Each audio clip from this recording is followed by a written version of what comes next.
नमस्कार दोस्तों, मैं doctor Yogendra Singh, assistant professor government KPG college Jagdalpur, district Bastar, Chhattisgarh से हूं। आज हम एमकॉम की सब्जेक्ट प्रबंधकीय निर्णय हेतु लेखांकन अकाउंटिंग फॉर मैनेजरियल डिसीजन के topic product life cycle costing यानी उत्पाद जीवन चक्र लागत अंकन में चर्चा करेंगे। जैसा कि नाम से स्पष्ट है कि प्रोडक्ट लाइफ साइकिल कॉस्टिंग यानी कि हमें प्रोडक्ट की कॉस्टिंग करना है, ना कि केवल एक वित्तीय वर्ष के लिए बल्कि पूरे के पूरे life cycle of the product के लिए। उत्पाद जीवन चक्र लागत अंकन एक ऐसी व्यवस्था है जिसमें उत्पाद के आविष्कार से लेकर उसकी समाप्ति तक के सभी प्रकार की लागत का अनुमान लगाया जाता है। उत्पाद जीवन चक्र लागत अंकन को पूर्ण जीवन चक्र लागत अंकन भी कहा जाए तो इसमें कोई भी अतिशयोक्ति नहीं होगी। प्रोडक्ट लाइफ साइकिल उत्पाद जीवन चक्र जिस प्रकार से मनुष्य, पशु, पेड़ पौधे उत्पन्न होते हैं, उत्पन्न के साथ साथ वह धीरे धीरे समाप्ति की ओर भी अग्रसर होकर समाप्त हो जाते हैं।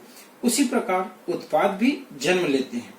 धीरे धीरे सभी अपनी अवस्थाओं को पूर्ण करके उत्पाद भी अप्रचलित होकर समाप्त हो जाते हैं। जिस प्रकार की मनुष्य के जीवन में विभिन्न प्रकार की अवस्था होती है, उसी प्रकार से एक उत्पाद के जीवन में भी विभिन्न प्रकार की अवस्था होती है। Various face of product life cycle उत्पाद जीवन चक्र की विभिन्न अवस्थाएं। उत्पाद जीवन चक्र को निम्न 5 अवस्थाओं में बांटा गया है। सबसे पहला introduction stage, growth stage, maturity stage, saturation stage, decline.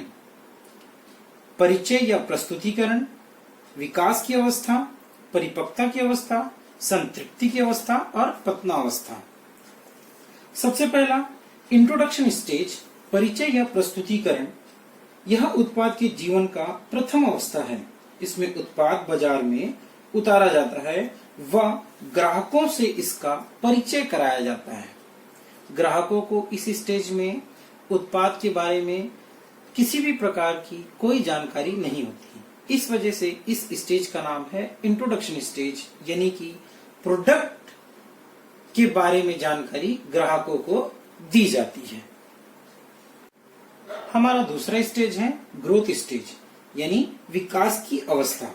इस अवस्था में उत्पाद बाजार में स्वीकार करने लगता है, यानी कि ग्राहकों के द्वारा उस उत्पाद को लेने में रुचि दिखती है। ग्राहक उस उत्पाद को सरलता से स्वीकार करने लगते हैं। इसमें हमें लाभ दिखने लगता है व बिक्री में धीरे धीरे तेजी आती है। इस वजह से इस स्टेज को इस अवस्था को हम विकास अवस्था कहते हैं। हमारी तीसरी अवस्था है मैच्योरिटी स्टेज, परिपक्वता की अवस्था। यह अवस्था समानता किसी उत्पाद के जीवन में सबसे लंबी अवस्था होती है। इसमें बिक्री की मात्रा में वृद्धि होती है, लेकिन वृद्धि की दर में कमी होती है। उत्पाद की किस्म या लागत में विशेष परिवर्तन नहीं होते, लेकिन प्रतियोगिता बढ़ जाने से विक्रय प्रयासों में वृद्धि करना होता है। यह अवस्था परिपक्वता अवस्था की अंतिम बिंदु होती है। इस अवस्था में बाजार की प्रतिस्थापन बिक्री बढ़ने लगता है। उद्योग के विक्रय उच्चतम सीमा पर पहुंचकर गिरने लगते हैं। कड़ी प्रतियोगिता का सामना करना पड़ता है। बढ़ती हुई दर में लाभों में गिरावट आने लगती है। उत्पादन सुविधाएं तथा उत्पादन प्रक्रिया पुरानी हो जाती हैं तथा उसमें सुधार की आवश्यकता महसूस होने लगती है। 5वां पतनावस्था। यह उत्पाद जीवन चक्र की अंतिम अवस्था होती है। उत्पाद अप्रचलित होने लगता है, उसके स्थान पर कोई नया उत्पाद बाजार लेने लगता है। इस अवस्था में लागत नियंत्रण महत्वपूर्ण हो जाता है, जिसमें हानि होने से पहले ही उत्पाद का उत्पादन बंद कर दिया जाता है।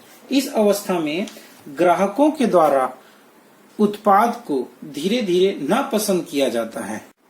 उत्पाद जीवन चक्र की विभिन्न अवस्थाओं को हम इस ग्राफ के माध्यम से समझ सकते हैं।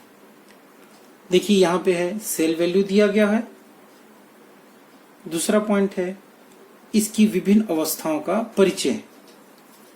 पहला अवस्था है इंट्रोडक्शन, दूसरी अवस्था है ग्रोथ, तीसरी maturity, saturation, then decline, last. यानी कोई भी प्रोडक्ट जब बाजार में लॉन्च होता है तो वह इंट्रोडक्शन से होते हुए ग्रोथ होते हुए उसकी बिक्री धीरे धीरे बढ़ते बढ़ते बढ़ते फिर अंत में डिक्लाइन की ओर जाते जाते उस प्रोडक्ट का बाजार में समाप्ति की ओर जाता है। उत्पाद जीवन चक्र लागत अंकन की विशेषता, characteristic of product life cycle costing. विशेषताओं में हम ध्यान देंगे तो इसकी सबसे महत्वपूर्ण विशेषता है संपूर्ण जीवन चक्र की लागत। हम उत्पाद जीवन चक्र की लागत पूरे के पूरे जीवन चक्र के लिए करते हैं। उसकी गणना हम एक वित्तीय वर्ष के लिए ना करके पूरे के पूरे संपूर्ण जीवन चक्र के लिए की जाती है। दूसरा आता है व्यक्तिगत उत्पाद से प्रत्येक संपर्क। हम जितने भी यूनिट उत्पाद करते हैं उसका पूरे जीवन चक्र में जितनी भी लागत होती है उससे भाग करके प्रत्येक वस्तु की उत्पाद लागत की गणना की जाती है। तीसरा विभिन्न अवस्थाओं में रिपोर्ट बनाना। हम पहले भी जान चुके हैं कि उत्पाद जीवन चक्र की 5 अवस्था होती हैं। प्रत्येक अवस्था में विक्रय के लिए या उसकी लागत के लिए संपूर्ण रूप से रिपोर्ट तैयार किया जाता है। जीवन चक्र लागत अंकन में शामिल की जाने वाली कीमतें। जीवन चक्र लागत अंकन में जीवन चक्र की विभिन्न अवस्थाओं में शामिल की जाने वाली लागतें निम्न प्रकार हैं। पहला, विकास की अवस्था में डेवलपमेंट फेज शोध एवं विकास की लागत, डिजाइन आदि का निर्माण की लागतों को शामिल किया जाता है। दूसरा, प्रस्तुतिकरण की अवस्था इंट्रोडक्शन फेज में प्रवर्तनात्मक लागत तथा क्षमता विकसित स्थापित करने की संपूर्ण लागत को शामिल करना। विकास एवं परिपक्वता की अवस्था में निर्माण लागत, विक्रय एवं वितरण व्यय, उत्पादन लागत आदि की लागतों को शामिल किया जाता है।